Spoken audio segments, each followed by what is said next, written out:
नमस्कार, मैं हूं आपके साथ प्रिया तिवारी और आप देख रहे हैं केके न्यूज। शुरुआत करते हैं खबरों की।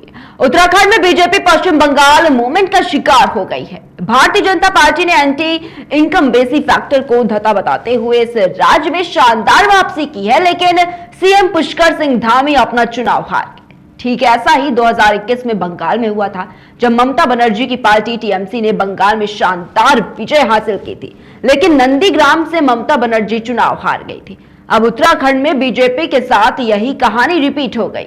बीजेपी राज्य में लगातार दूसरी बार सत्ता में आई, लेकिन सीएम पुष्कर सिंह धामी उस मिथक को तोड़ने में नाकामयाब रहे जिसके लिए उत्तराखंड जाना जाता है। पहले भुवन चंद्र खंडूरी, फिर हरीश रावत और अब पुष्कर सिंह धामी भी मुख्यमंत्री रहते चुनाव हार गए।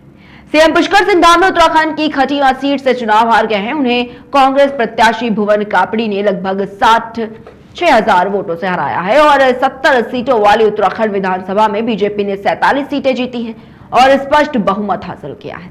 बता दें आपको कि अभी तक मौजूदा मुख्यमंत्री पुष्कर सिंह धामी ने इस्तीफा नहीं दिया और इसी बीच राज्य में सीएम पद के लिए कई नामों पर चर्चा भी हो रही है। राज्य के बीजेपी नेता कह रहे हैं कि सीएम पद का फैसला आला कमान करेगा। खबर यह भी है कि बीजेपी विधायकों में से ही किसी को मुख्यमंत्री बनाएगी, यानी कि पार्टी किसी को ऊपर से राज्य में सीएम पद की कुर्सी पर नहीं बैठाएगी।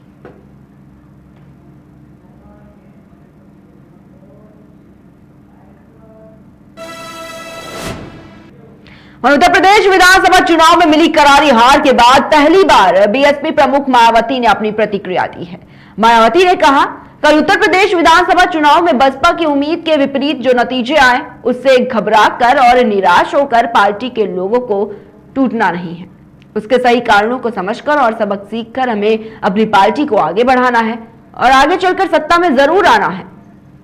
वहीं मायावती ने आगे कहा कि मुस्लिम समाज बसपा के साथ तो लगा रहा है, लेकिन इनका पूरा वोट जो है वो समाजवादी पार्टी की तरफ शिफ्ट हो गया।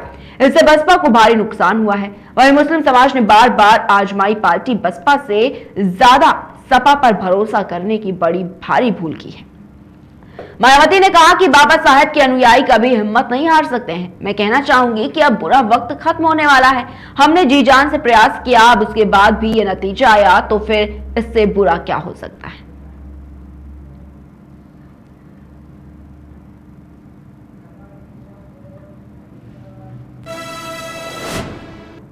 उत्तर प्रदेश, उत्तराखंड, मणिपुर और गोवा विधानसभा चुनावों में जीत हासिल करने के बाद अब प्रधानमंत्री नरेंद्र मोदी का पूरा फोकस गुजरात विधानसभा चुनाव के प्रचार पर आ गया है। 5 राज्यों के चुनावी नतीजों की घोषणा के बाद पीएम ने अब 2 दिवसीय दौरे के लिए गुजरात का रुख किया है।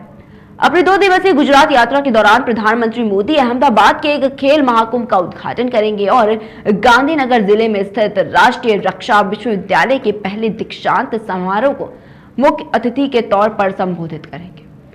यहां उन्होंने अहमदाबाद में एक मेगा रोड शो किया है और इतना ही नहीं, इसके अलावा प्रधानमंत्री पंचायती राज संस्थाओं को 1 लाख से अधिक निर्वाचित प्रतिनिधियों की एक रैली को भी संबोधित करेंगे। 5 राज्यों में विधानसभा चुनाव के नतीजों की घोषणा 10 मार्च को होने के एक दिन बाद मोदी अपने गृह राज्य की यह यात्रा करने आए हुए हैं और गुजरात में इस साल के अंत में विधानसभा चुनाव होने हैं।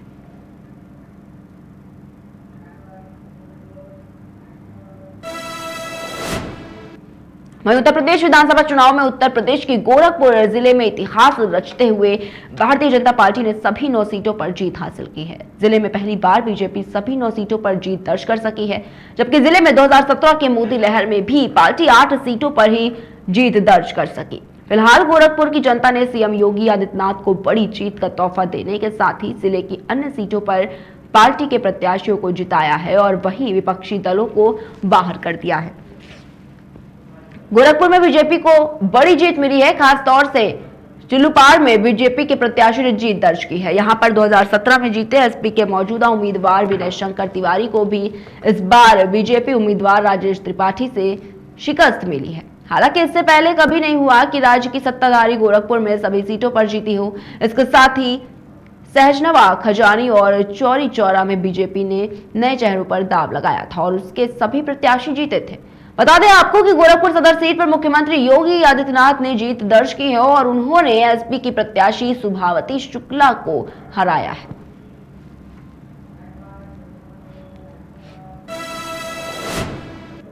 वहीं देश के 5 राज्यों में हुए चुनाव में बीजेपी ने 4 राज्यों में जीत हासिल की है। देश के सबसे छोटे राज्य गोवा में लगातार तीसरी बार सरकार बनने जा रही है। यहां 40 सीटों में से उसे 20 पर जीत हासिल हुई और साथ ही 3 निर्दलीयों और महाराष्ट्रवादी गोमांतक पार्टी के 2 विधायकों ने समर्थन दे दिया है। इस तरह से उसका जो आंकड़ा है वो 25 हो गया है, जो बहुमत से 4 ज्यादा है। इससे उसकी सरकार बननी तय है। वहीं कांग्रेस 11 सीटें ही जीत पाई है। उधर ममता बनर्जी की तृणमूल कांग्रेस खाता भी नहीं खोल पाई। वहीं आम आदमी पार्टी को पहली बार विधानसभा में एंट्री मिली है। उसके 2 उम्मीदवार जीते हैं, लेकिन पार्टी के मुखिया अरविंद केजरीवाल ने जिस अमित पालेकर को सीएम का चेहरा बनाया था, वे ही चुनाव हार गए।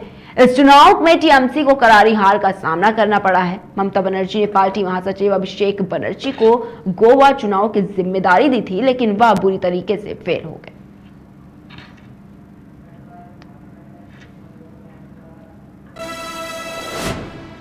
फिलहाल के बुलेटिन में इतना ही। देश और दुनिया की तमाम बड़ी खबरों को देखने के लिए देखते रहिए केकेडी न्यूज।